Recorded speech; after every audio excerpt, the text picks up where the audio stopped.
Karon ang sa ulog ang piyesta ni San Francisco sa Assisi, St. Francis of Assisi, na kini siya patron sa patron saint of ecology. He was a man of peace, simplicity, and generosity. He emphasized the poverty of Christ, so he had a special concern for the poor. Muna siya tungkol kay nag-emphasize siya sa kakabos ni Kristo, yang gisunod ang spirituality ni Kristo, the way of life of Christ. Mo nga siya ang nag-invento o nag-propagate ng bilin. Si Kristo na tao sama sa usa ka kabos. Siya Ginoo, anak sa Dios, apan nagpakatao siya dili sa palasyo kundi sa usa ka pasungan. So muna nga gipatronize ni St. Francis kining mong bilin aron ipakita sa katawhan unsa kabos si Kristo, kabos nga nakiusa uban sa mga kabos, although siya Ginoo siya. So muna si kanang San Francisco de Assisi. He is known for his respect and love for the creation. Yang kita, he treated the sun as his brother, and the moon was his sister. So the earth is mother. All creatures as his brothers and sisters. For him, our common home is our Mother Earth. So siya patron sa environment, sa kinayahan. So muna siya nga tungod kay maayo siya, amigo niya tanan ang mga kabuhatan sa Ginoo. So doon siya pagrespeto o pagdaig sa Ginoo tungod sa kanabang kabuhatan sa Ginoo. Busa manggali ang mga langgam mutugdong kaniya, o sa iyang at one time he went to Middle East. Na story about St. Francis. Nga siya aron siya pag convert sa mga tao dito, apan bisag usa walay iyang na-recruit kanang siya sa mga disyerto nga naa diyang malala nga mga manap, mabangis nga mga manap naa siya nabay, ug sa mga hostile territories kay agian apan wa siya hilabti sa mga bangis mga manap. Ngano kay ang tanan iyang igsuon, brothers and sisters alang kaniya, busa wala siya hilabti sa mga bangis nga manap sa iyang paglakaw, pagbiyahe paingon sa Middle East. Kunya si St. Francis of Assisi, nakita diha nga yan, the first rule na iyang pag-found niya sa iyang community, the Franciscan community, ang iyang unang instruction, first instruction that he gave to his disciples, mao nga kanang always be happy in the name for the Lord. Always be happy for the Lord. Nga ang tanan niyang mga disipulo, mga kauban sa iyang katilingban community, congregation, nga malipayon. Malipayon, kung sa panggali, kung saan pagkamalipayon kung naa ka pagdumot, kung saan mo pagkamalipayon kung ikaw mabalakon, hindi ka malipayon. Kung sa ingon siya, famous saying of his, ingon siya, kanang it is in pardoning that we are pardoned. Kaya kung baton kita kanabang kasuko, kapungot sa atong kasing-kasing, di ta malipayon. O iyang ingon nga, sa pagpasaylo lamang ang kita pasayloon sa Dios. Busa iyang gi-instruct sa iyang mga brothers, iyang kauban nga kanabang ang pagkamalipayon sa kasing-kasing naa diha sa pagtindir. Ang kasing-kasing sa Ginoo, busa isalikway ang mga pagdumot, isalikway ang mga kasina, isalikway ang mga hinanakit sa kinabuhi. Kaya di ka malipayon kung naa kini mabutang sa imong kasing-kasing sulod, sa imong kasing-kasing. Mabitaw na nga, Lord, make me an instrument of your peace. Muna iyang gisulti na because he emphasized the poverty of Christ. At one time, doon na istorya nga in the town of Assisi, nga ingon siya sa mga disipulo, mga duta kay magsangyaw ta. Let's go out and preach the good news. So, uban sila.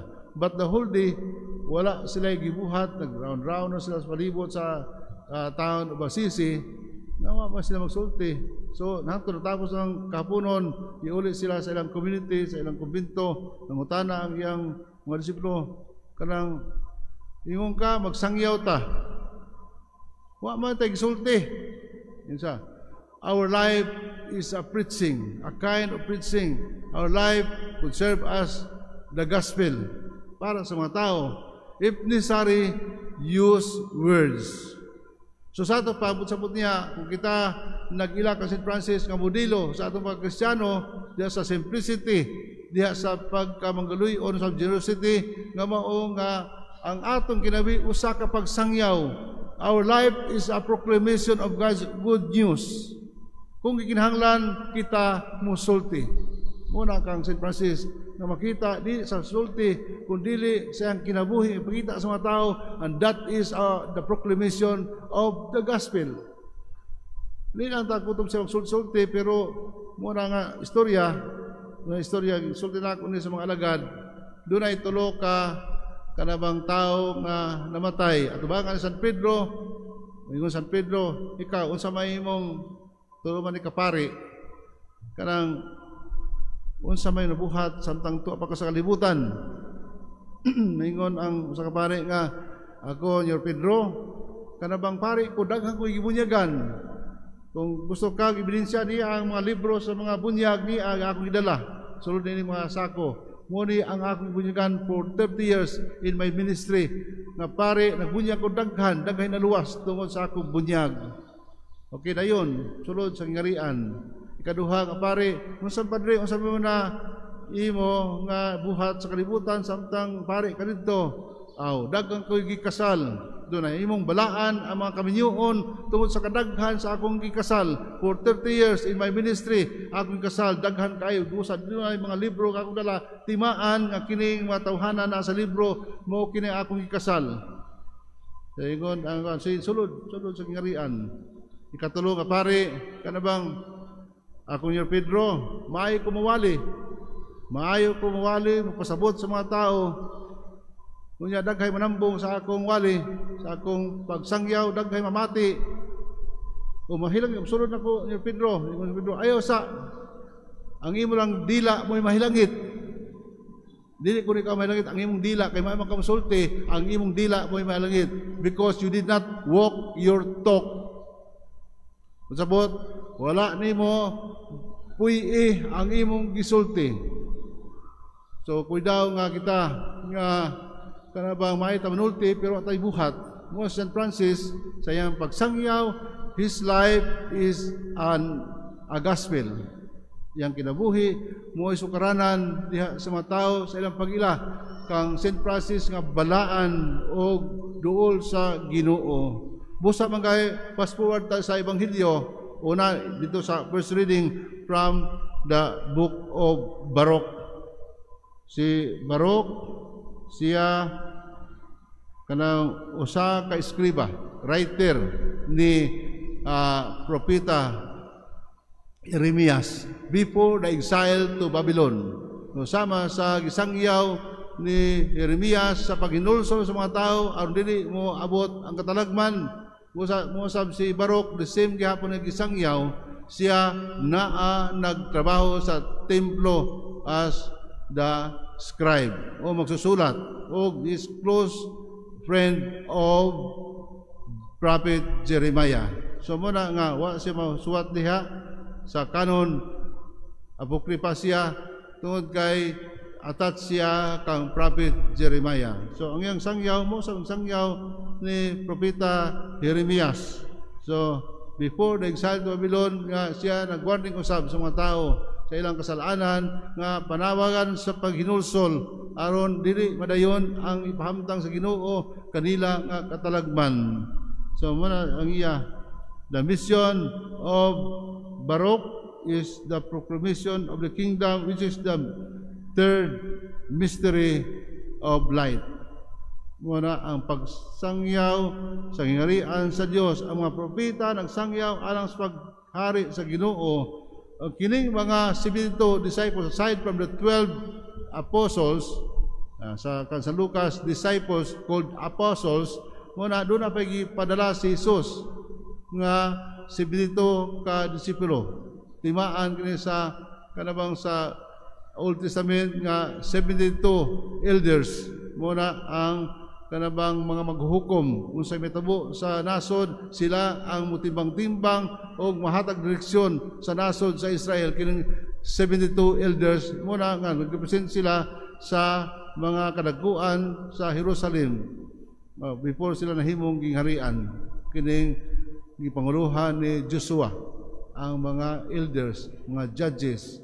So muna siya nga kanang ingon sa report sa mga disipulo, kining 72 disciples, nga malipayon sila mibalik kay nga naman success ang ilang misyon sa pagsangyaw sa ngirian sa Dios o nga daghay ilang naayong masakiton o daghay patuo kanila ang mga panuway, mga yawa, patuo kanila sa paghingilin. Busa malipayon sila, a good report na ihatag nila sa Ginoo.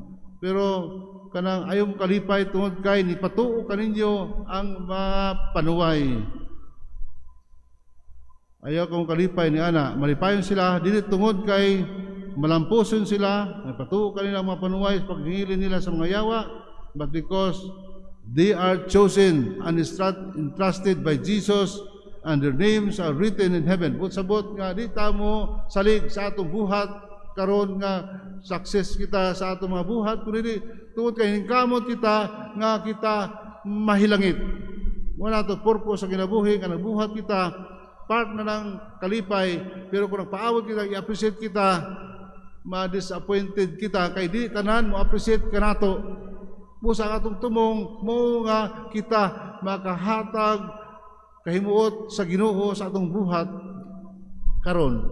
Our names are written in heaven. Ang atong mga ngalan gisulat na din sa langit tungod kay kita obedient sa Ginoo diya sa iyang misyon gisangon kanato kita nagpuyo sa kinabuhi nga unta balaan muna nga pagkabalaan muna nga passport nato pagsulod sa ingarian sa istorya katong ikatulong nga pare nga kanabang ang dila ray nahilangit tungod kay ang iyang kinabuhi wa mohulagway sa iyang gisulti. Muna sa San Francis of Assisi ang iyang kinabuhi nagulagway sa ang iyang pagsangyaw, ang iyang kinabuhi usa ka pagsangyaw sa gingarian sa Dios. Muna bitaw na nga nagpuyo siya simple gibiyaan niya ang iyang pagkadato nga siya sumusunod sa iyang ginikanan nga tag-iya sa dagko nga mga kanang paktorya sa mga panapton sa Assisi. Panakita niya ang kalisod sa mga trabahante dito nga naluoy siya. Busa agig protesta niya ining mga kalisod siya iyang isalikway niya ang iyang mga kanabang iyang masunod sa iyang ginikanan o literally naghubo siya. Kay nga ipakita niya nga nataw siya nga hubo o busa mubalik sa Ginoo nga hubo usab.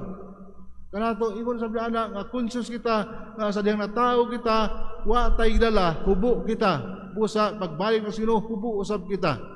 So St. Francis kana nagsangyaw ni anang simplicity sa Ginoo og simple sa kinabuhi nga walay atong mga gihuna o gisulod sa kasing-kasing nga makababag sa pagsunod kang Kristo. Muna si Maria ang atong inahan, ang atong patron, ang Birhen sa Regla nga siya ang pagpaubos. Ingon siya, matuman dili kanako ang imong gisulti. Kay nga naman, siya mismo, ingon siya sa mga kanabang mga sulugoon dito sa kasal sa Kana, do whatever He tells you.